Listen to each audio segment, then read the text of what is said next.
Assalamualaikum warahmatullahi wabarakatuh. Jumpa lagi di video pembelajaran Unity 3D.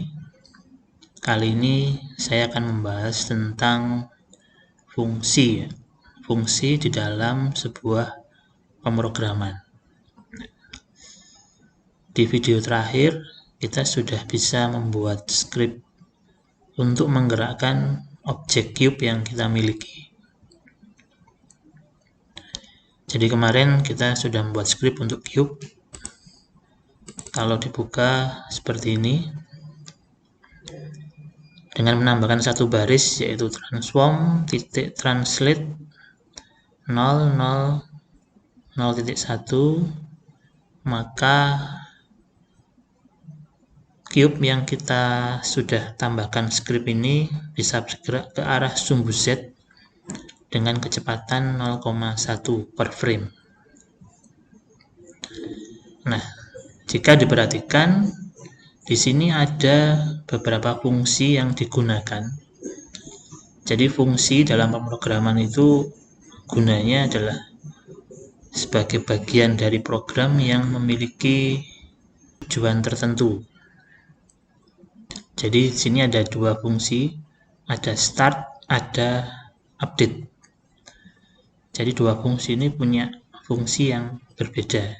Namanya fungsi, dia pastinya punya fungsi, punya karakter yang berbeda. Nah, fungsi start ini akan dijalankan sebelum frame pertama diupdate.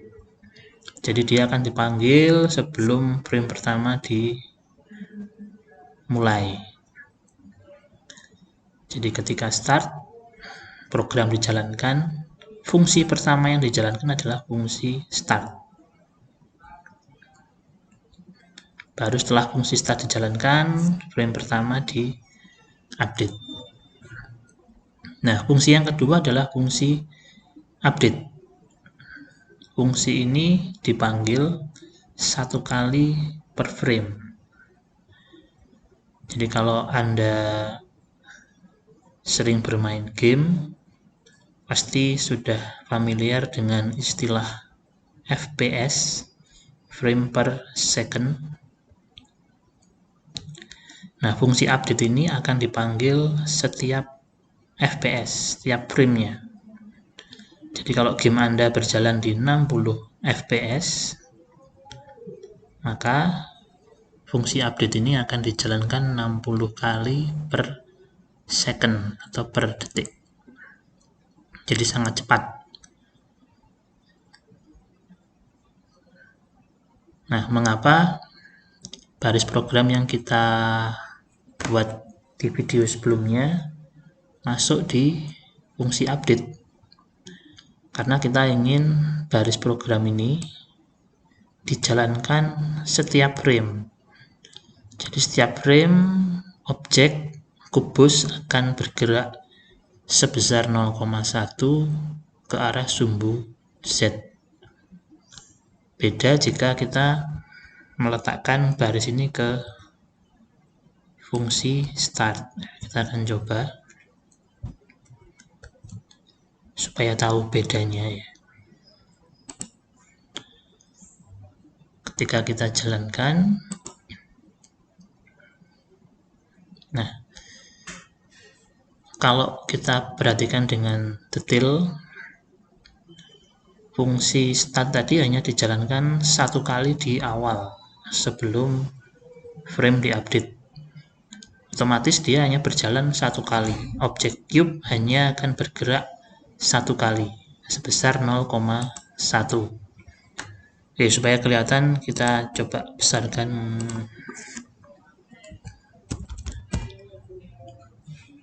menjadi misalkan 5 ya. Save. Kembali ke tampilan editor game, kita coba jalankan. Nah, dia akan berpindah satu kali sebanyak 5 pixel. Jadi itu bedanya antara fungsi start dan update. Jadi dia hanya dijalankan satu kali di awal. Nah, kemudian yang menjadi pertanyaan, apakah fungsi di dalam Unity ini hanya ada 2? Ya, jawabannya adalah tidak ya. Jadi kita bisa membuat fungsi-fungsi lain yang jumlahnya tidak terbatas. Anda bayangkan sebuah program itu ibaratnya sebuah kendaraan. Di kendaraan itu banyak sekali komponen-komponen yang bekerja dengan fungsi-fungsi spesifik.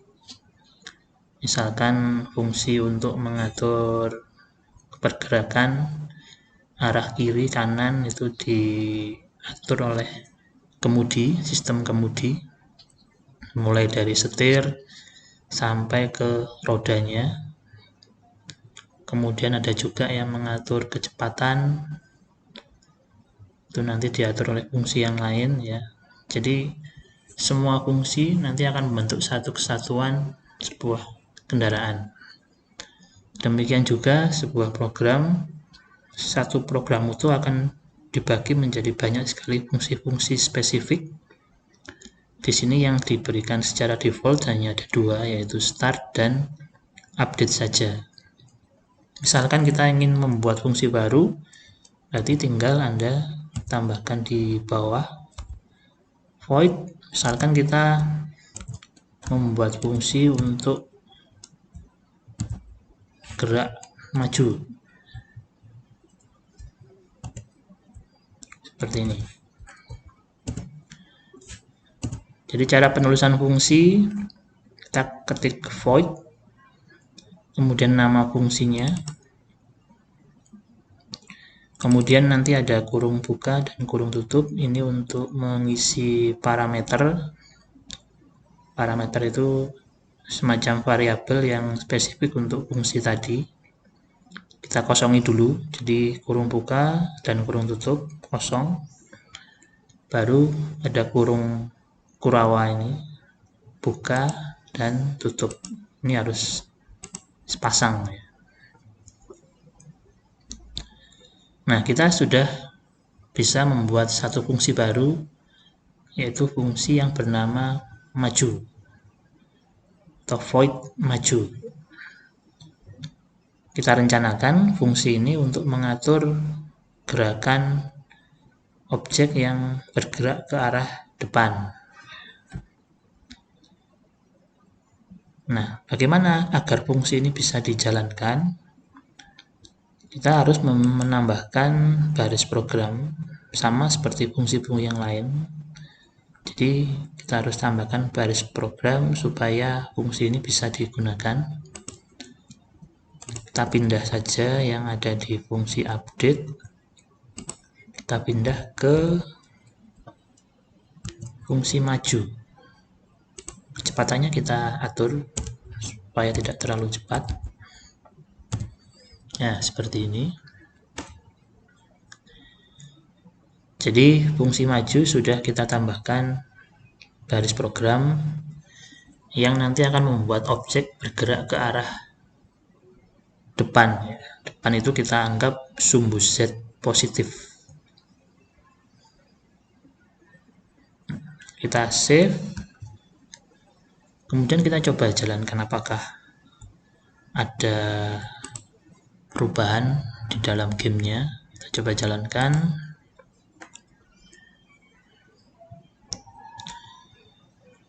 Oke, ternyata tidak terjadi apa-apa. Jadi harus kita cek lagi di dalam script kita. Jadi kita sudah membuat fungsi. Cuma fungsi ini tidak bisa berjalan jika kita tidak memanggilnya. Jadi fungsi itu harus dipanggil. Kalau start dan update ini dipanggil atau dijalankan secara otomatis oleh sistem. Namun untuk fungsi-fungsi yang lain kita harus memanggil secara manual. Cara memanggilnya adalah kita tinggal menuliskan nama fungsinya di dalam fungsi yang lain ya. Jadi kita memanggil fungsi itu di dalam fungsi yang lain. Misalkan fungsi maju ini akan kita panggil di fungsi update. Alasannya supaya fungsi maju ini dijalankan satu kali setiap frame. Jadi jalankan terus-menerus setiap frame. Nah, cara memanggilnya kita tinggal tuliskan nama fungsinya seperti ini, maju, kemudian kurung buka dan kurung tutup, diakhiri dengan titik koma.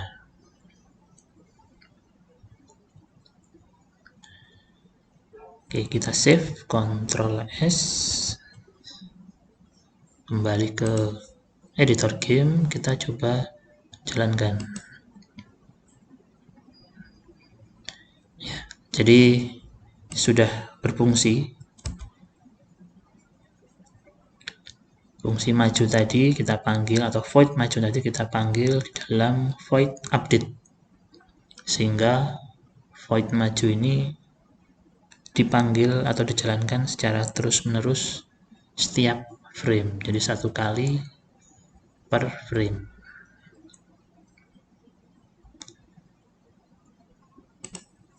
Demikian juga kalau kita membuat fungsi lain, ya tinggal kita tuliskan di bawahnya, misalkan fungsi mundur.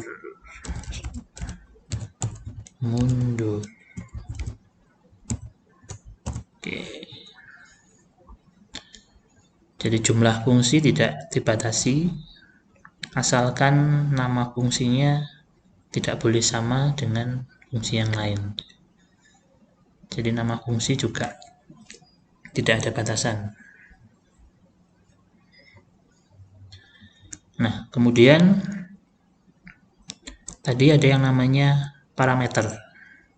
Parameter ini adalah variabel yang digunakan di dalam fungsi. Meletakkannya adalah di dalam kurung.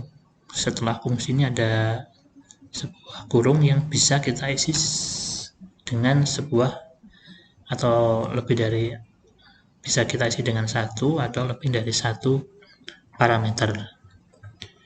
Misalkan kita ingin mengatur di fungsi maju itu ada parameter untuk mengatur kecepatannya. Jadi kita tidak harus menuliskan di dalam baris programnya, tapi cukup kita ubah di parameternya saja. Misalkan parameternya ada speed,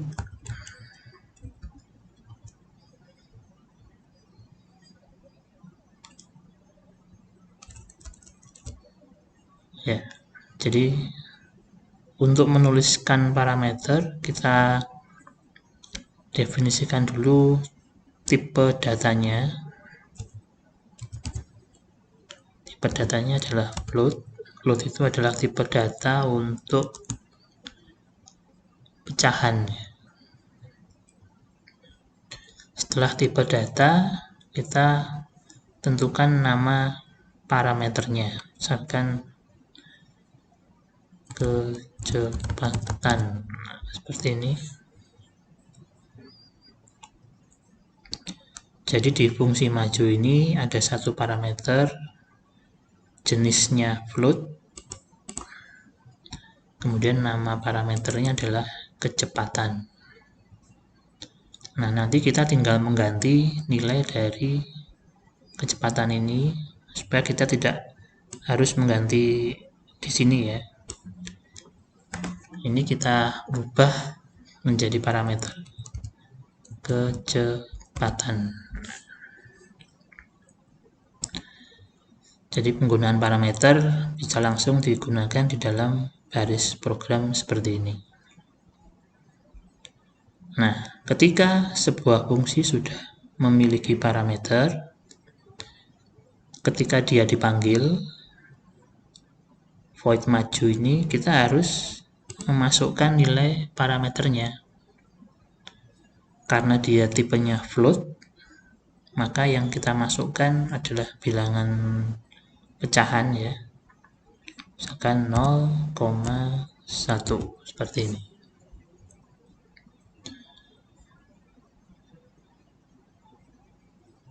Tambahkan ya.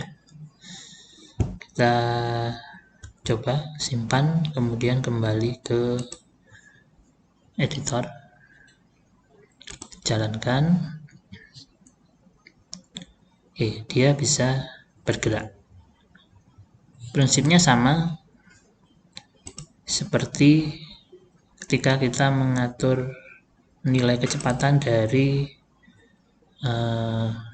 sumbu Z-nya ya. Namun dengan menggunakan parameter, mengubah nilai kecepatan akan menjadi lebih simpel karena kita tidak harus mencari baris programnya ada di mana. Karena ini jumlahnya masih sedikit baris programnya, kita akan mudah mencari fungsi transform, translate, 0, 0, dan nilai kecepatan. Tapi kalau jumlah barisnya sudah puluhan, ratusan, bahkan bisa sampai ribuan, mencari baris program cukup susah. Jadi parameter ini membantu kita untuk bisa mengubah nilai dalam sebuah fungsi dengan lebih cepat.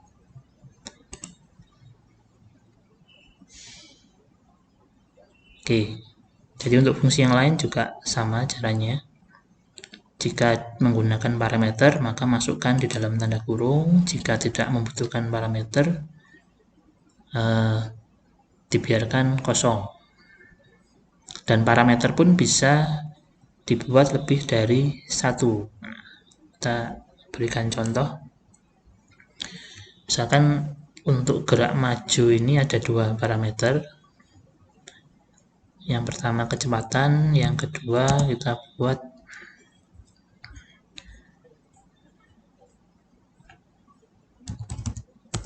parameter yang kedua sama kecepatan.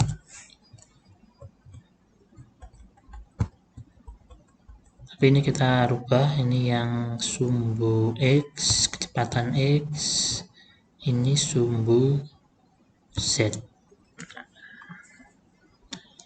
Jadi kita dalam satu fungsi maju atau void maju ini punya dua parameter, yaitu kecepatan X atau kecepatan di sumbu X dan kecepatan Z, kecepatan di sumbu Z.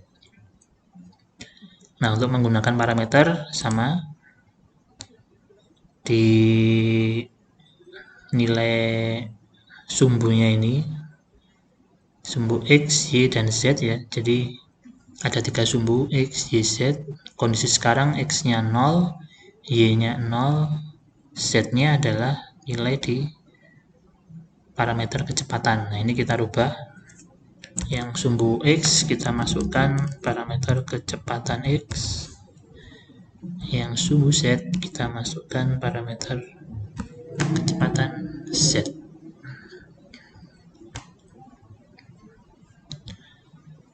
Nah, otomatis karena kita sudah memiliki dua parameter, ketika memanggil fungsi maju kita juga harus membuat dua parameter di sini. Jadi supaya beda, kita coba yang kecepatan X-nya 0,2 F dipisahkan dengan koma.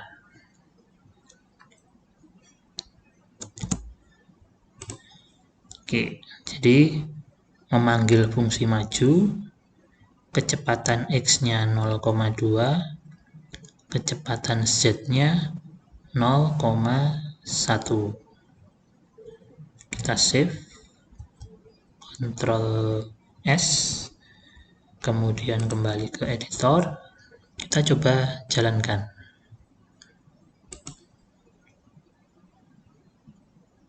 Ya, jadi geraknya cukup cepat. Kita coba lebih pelankan supaya terlihat pergerakannya.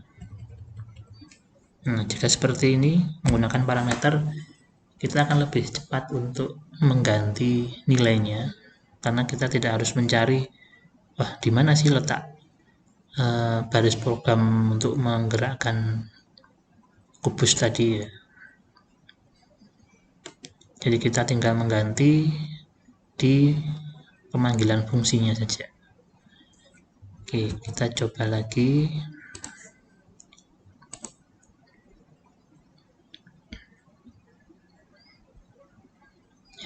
Jadi karena yang bergerak ada dua sumbu, X dan Z, maka dia bergeraknya diagonal.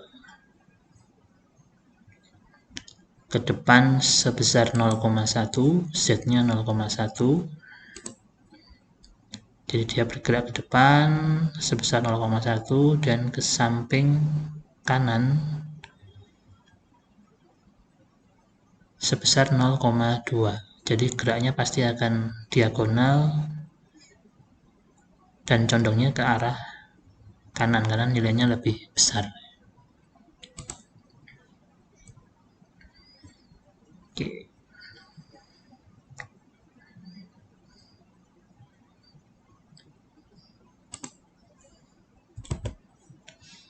Kalau kita ganti sama nilainya, maka dia akan bergerak diagonal 45 derajat. Nah, seperti ini. Ini nilai Z dan X-nya sama. Jadi dia bergeraknya secara diagonal di sudut 45 derajat.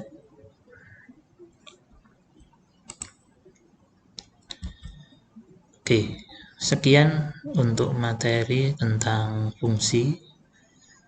Sampai bertemu di materi-materi berikutnya. Terima kasih. Wassalamualaikum warahmatullahi wabarakatuh.